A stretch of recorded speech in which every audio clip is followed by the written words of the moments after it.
তারপর বলো কেমন চলছে মেয়ের পড়াশোনা? পুরো না আমার ছেলেটা পড়াশোনাই করতে চায় না একদম, জানো। আরে ওকে কত করে বলছি কম্পিটিশন মার্কেট বোঝ বোঝ, কিছুতেই বুঝছে না। তুই আবার বড়দের কথা শুনছিস কেন? তুই পড়ায় মন দে। ইনস্টাগ্রামে তো একদম অকম্মা হয়ে রয়েছিস। এই তোমার কোনো ইনস্টাগ্রামের ভালো কোনো টিচার বা কোচিং ক্লাস কিছু জানা আছে? আর বলো না, এবারে তো টিচার গার্জিয়ান কল করেছিল জানো তো, ইনস্টাগ্রামে একদম নম্বর পায়নি। ফেসবুকে পেয়েছে ওই মোটামুটি 10 পাস নম্বরটুকু পেয়েছে। কি বলবো, রিচ এঙ্গেজমেন্ট সবই তো কম, কিছুতেই হচ্ছে না। এরকম করে করলেও পারবে বলো তো, যা কম্পিটিশন মার্কেট পড়েছে পারবে না? মোটামুটি ইউটিউবটা ঠিকঠাকই আছে এখনো পর্যন্ত, নাম্বারটা ঠিকঠাকই আছে, ওই 80% মতো পেয়েছে। তোমার মেয়ে তো দেখলাম ইনস্টাগ্রামে খুব ভালো মার্কস পেয়েছে গো।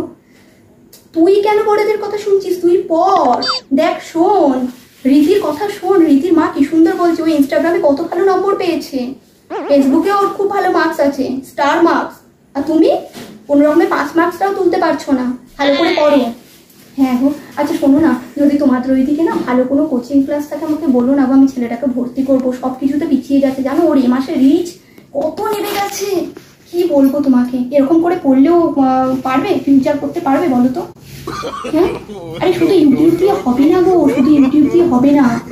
ফেসবুক, ইউটিউব, ইনস্টাগ্রাম সব দিকটাই তোকে পারদর্শী হতে হবে, তাহলে ও কি করে পারবে? তোমার রীতিকে দেখি আর ওকে বলি জানো, তুলনা করি যে দেখ, দেখে দেখে সে, ওর ফলোয়ার্স, ওর দেখো ওর সাবস্ক্রাইবার কত কমে গেছে, ফলোয়ার্স কত কমে গেছে। এইরকম করে চললে হবে বলো তো? পড়াশোনাটা একদম করছে না মন দিয়ে, মন নেই গো, মন নেই। আমি কত টানবো বলো না, আমি তো শুধু দেখাতে পারি, বাকি তো ওকেই করতে হবে বলো।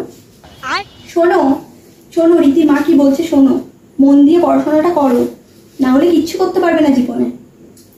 ঠিক আছে গো, এসো। হ্যাঁ, কোনো ভালো কোচিং ক্লাসের সন্ধান পেলে আমাকে কিন্তু অবশ্যই জানিও, ঠিক আছে?